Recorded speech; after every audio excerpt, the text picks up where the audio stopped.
In a lawless age, people looked for immediate solutions to immediate problems. How to beat back the enemy, how to rebuild a working economy, how to stay alive.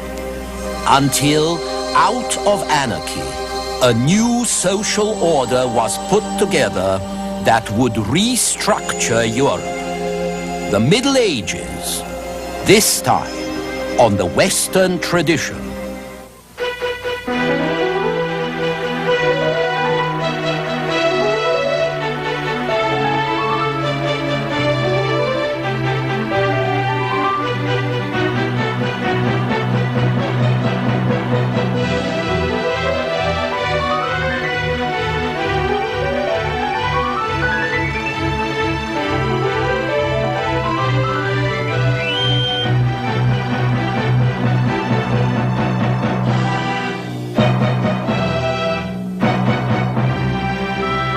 And now UCLA professor Eugene Weber's continuing journey through the history of Western civilization. The Middle Ages were really invented by the Renaissance. By the 14th and 15th centuries, people felt that they were coming out of a long period of darkness into a world that could compare itself with the ancient world at best, or that could at least try. Since the dark, dirty centuries they left behind didn't deserve to be dignified with a special name, they just called them the age in between. Now we now realize that this dark and dirty age was also innovative, and that in its 1,000 years or so after the fall of the Western Roman Empire, Europe took on the shape and features that we know today. The Middle Ages began in the 4th and 5th centuries with the encounter of two peoples and two societies, Germans and Romans. By this time, when the Germans invaded the Roman Empire and overran Gaul, Spain, England, Italy, Rome was nothing but a shabby stage set, and the two societies weren't all that different. Remember that since the 3rd and 4th centuries, a demographic and economic slump had been wearing down the network of roads and cities that the legions set up to protect the Pax Romana, diminishing both the comfort and the culture of the urban minority. And then, as the empire's urban civilization cracked, the pre-Roman, pre-colonial, rural substructure reappeared. Clans and gangs gathered around great landowners, around village leaders or tribal chiefs who provided the keystone of social relations. Local lords living in great villas on their rural estates became the real power in the countryside. And the countryside became, as it had been before the Roman conquest, the real base of the economy. In due course, for several centuries, it became the entire economy. This change was radical for the towns, which we usually associate with civilization, but it was less noticeable in the countryside, which had always lived by its own rhythm, no matter who lived there. The barbarian tribes carried cultural baggage of their own, of course. They ate porridge and drank beer. They were more warlike, less disciplined, more inclined to individual freedom, and more abstract in their art forms than the people of the Western Empire. These people ate bread, drank wine, used cash, and built with stone. But that didn't stop the barbarian leaders from taking over some of their villas, and some of their cities too, and from adopting the finery of a dying civilization. At the core, the two societies of invading barbarians and of natives, the two societies were pretty similar. Both were rural, both owned slaves, both were dominated by strong aristocracies of almost equal brutality, And just as the aristocracy of Gaul had become Gallo-Roman after the Roman conquest in the 1st century BC, in the same way, a bit of Gallo-Roman civilization rubbed off on the German aristocracy in the 5th and 6th centuries, and a lot of Germanic barbarism rubbed off on the Gallo-Romans. So there was some integration between the two groups, especially at the top. But it was chiefly an integration downward towards the lowest common denominator. The economy was primitive, what you might call an agro-military economy. Production was at the subsistence level, and the only real source of profit was armed robbery and pillage. So the economic impetus provided by new inventions like the yoke, the heavy plough, and the crank resulted in better armed tribes, better able to build new states.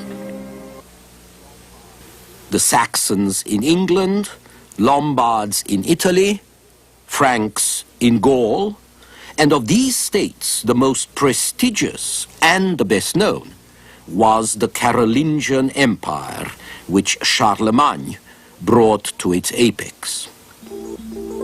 But what was the Carolingian Empire really? A clan or village chieftainship writ large with universal pretensions. This remarkable object is Charlemagne's sarcophagus. In fact, throughout the Middle Ages, talented and astute war leaders would increase their power by war. Then they would die, leaving their whole house of cards to come crashing down because their heirs couldn't hold it up. Even Charlemagne's empire fell apart this way. Every spring throughout Europe, a king would call on his lords in their manors to follow him to war. That is, to join on plundering expeditions that went further and further afield. Most of the king's revenues didn't come from taxes. There were no tax collectors. Instead, they came from robbing the subjects of other kings or robbing lords outside his realm, and that's how the lords' revenues were raised too.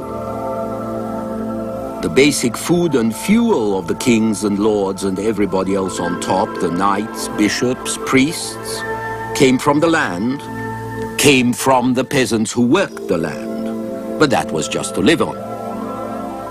It didn't pay for weapons or luxuries or spices. Those had to be financed by the successful exercise of violence. This perfectly functional economy, especially if you liked hunting people and animals, turned on personal relations, on personal service, loyalty, obedience. It was all based on the exchange of gifts and services. I give you protection, you give me service. I give you service, you give me my keep. I give you land, you fight for me. It was a two-way movement. Up from the bottom, the weak sought the protection of someone powerful. Down from the top, the strong looked for men to work or fight for them. And it became increasingly obvious that of all the arrangements in which one man was subordinate to another, the highest, the most honorable, was to serve with a sword and a lance and a horse. Such a servant, bound to his master by all sorts of solemn oaths, was a vassal or liege. And this relationship was the basis of the feudal system which developed and reigned all over Europe throughout the Middle Ages, and which did not really disappear in many parts of Europe until the 19th century. In a period of chaos, any man might be a fighter, but not every man could be one. For one thing, not everyone was cut out for it. For another, equipment was expensive. A helmet was as expensive as 3 oxen, and the horse was worth 18 to 20 cows. Then again, it took a long time to learn to handle a horse efficiently in combat and to fight in heavy armor. A Carolingian proverb says you can take a lad in his early teens and make a knight of him, but later, never. By this time, around the end of the 8th century, the heavy cavalryman had come to be recognized as king of the battlefield.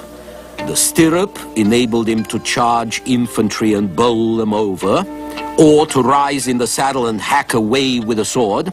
The heavy armor protected him from infantry weapons. The horse enabled him to wear the armor and fight in it without being excessively tired. And the horseshoe allowed the horse to cover a lot of ground with this heavy man on its back, even over rough terrain. It followed then that the cavalryman could swoop in suddenly, or he could get away swiftly, or he could hover around bodies of infantry that were too large to attack frontally and cut off their stragglers and ambush them when he chose to do so. All these advantages were realized by Charlemagne, who increased the proportion of cavalry in what had been a foot-slogging army. The value of cavalry would be emphasized further during the period of chaos, when the Carolingian Empire fell to pieces in the 9th century under the raids of new barbarians. More than ever, every man would be looking for a strong leader who could afford mounted men. Every leader would be looking for strong men who could fight on horseback. Only armed riders could beat back the Vikings, the Saracens, the Hungarians. But where were these expensive professionals to come from? Who was going to pay them? How were they going to be paid at a time when trade had decayed, currency was scarce or non-existent, and the supply of food itself was chancy? The answer was a set of relationships based on homage, one man belonging to another man, and on mutual protection. Eventually, these relationships were going to be recognized as the fundamental structure of society in the shape of serfdom and vassalage and lordship. And they were also going to provide a solution to the economic and logistical problems of primitive and disorderly societies in Europe. But it wasn't going to happen all at once. What we often call the feudal system, for simplicity's sake, is a generalization that covers a variety of arrangements and oaths and rituals and formalities over a long period of time, beginning in the 6th or 7th centuries and culminating 600 or 700 years later. These can range from a household of retainers, fed and clad and perhaps mounted by the boss, by the lord, the sort of thing that you can find even before Charlemagne, through groups of dependents, most visible in the 9th and 10th centuries, bound to the lord by a fee or benefice, a gift of cash, a loan, a piece of land, the revenue from a piece of land. And it could range to the classic knight set up with a land grant, which he holds at first precariously, that is, at the will of the lord, in return for his service and that of his retainers, or else for his lifetime, and which by the late 11th century becomes hereditary family property.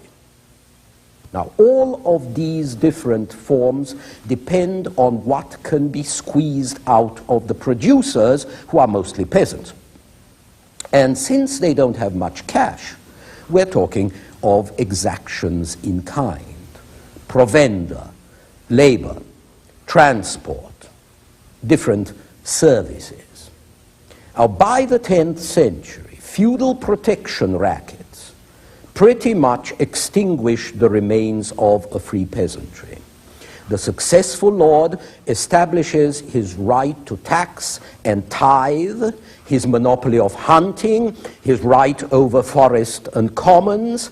He forces the peasants to grind grain in his mill, to bake their bread in his oven, to get their fish for fast days from his pond, and above all, he imposes his justice, the right to judge and fine and punish, which means not just power, but revenue. So what we call the feudal system is not just one system, but many systems. An organized disorder designed to subsidize professional fighters by exploiting the non-professionals. And when I describe it, please bear in mind that I'm talking about an ideal model that was approximated only rather late in the day. The vassal was quite simply another man's man, and the feudal relationship was that between the lord who had bestowed what we call a fee and the man who had accepted it and who owes the lord his service in return.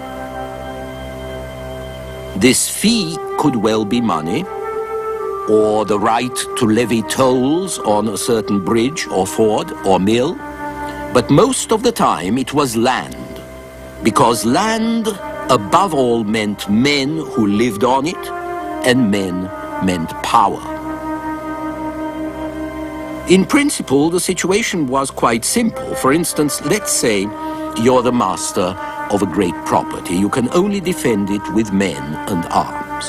You may build a castle, you may build a keep, but even that has to be defended by specialists, by professional soldiers. You can only get these professionals by paying them. But how are you going to pay them? There's very little ready cash. Even the princes, the great barons, usually have to melt down the plate or hawk the family jewels when they really need some cash. And even if you offer the men coins, there would be no shops for them to spend them in. Nor can you afford to keep more than a limited number of men in your own castle, because there's just so much food in your stores. Carting things about is difficult. Even kings and counts have to migrate from manor to manor in order to eat up what's available in each and then move on.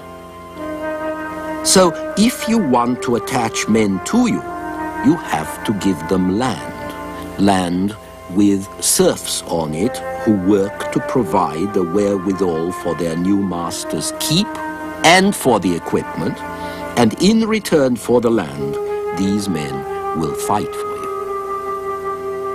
In other words, the land is a sort of wage, and it's supposed to revert to you who gave it away when the wage earner has died or when he ceases to serve you.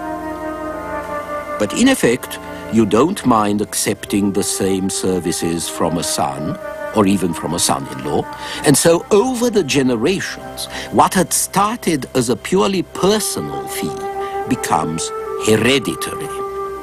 And the incumbents begin to treat the land as a right, even though it started as a kind of pay. Originally, a new vassal had to give his lord a present when he took over his fief, a sort of key money.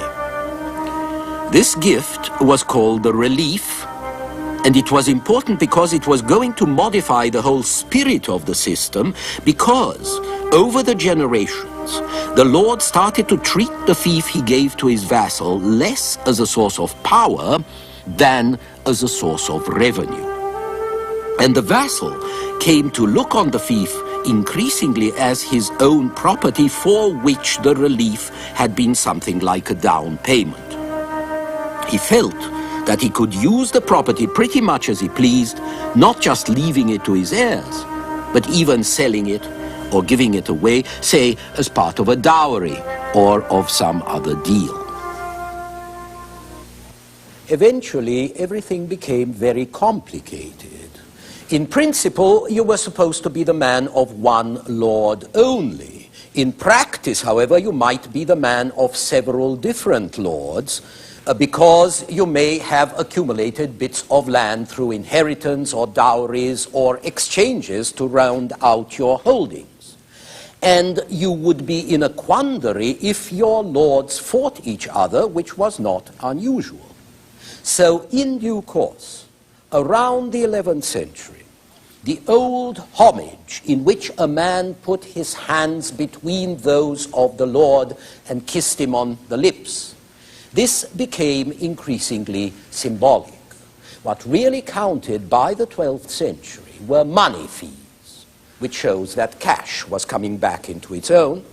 And then, 100 years later, we get contracts which spelled out the obligations of the contracting parties, and this was the beginning of the end.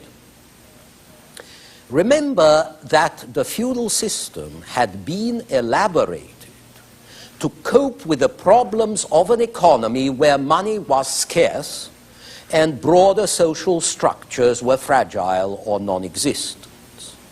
It had answered the problem by emphasizing personal relations from man to man and payment in kind by an exchange of services. But as the money economy gradually re-established itself, as social order reappeared, the feudal arrangements of a chaotic age gradually gave way. Despite attempts to adapt to new conditions, they became increasingly anachronistic. Something did remain of the feudal relationship, however, and that was the importance of personal relations and personal affections. And this intimate bond was so powerful that when the poets of southern France invented the idea of courtly love in the 12th century, they conceived the faith of the perfect lover on the model of the devotion of a liege to his lord. The perfect lover was the perfect vassal. He swore allegiance to his lady on bended knee, and the same gesture with the hands joined together, which was the gesture of homage, became the gesture of prayer, which it had not been before. In other words, you paid homage to God, the Lord above.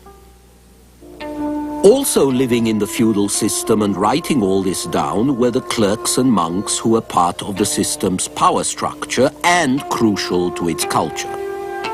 They interpreted what was going on. They recorded events according to that interpretation. And they told the ruler what it was he was really doing as well as what he should be doing. This clerical enterprise had its roots in the Jewish Old Testament. And this, for example, is the coronation of David.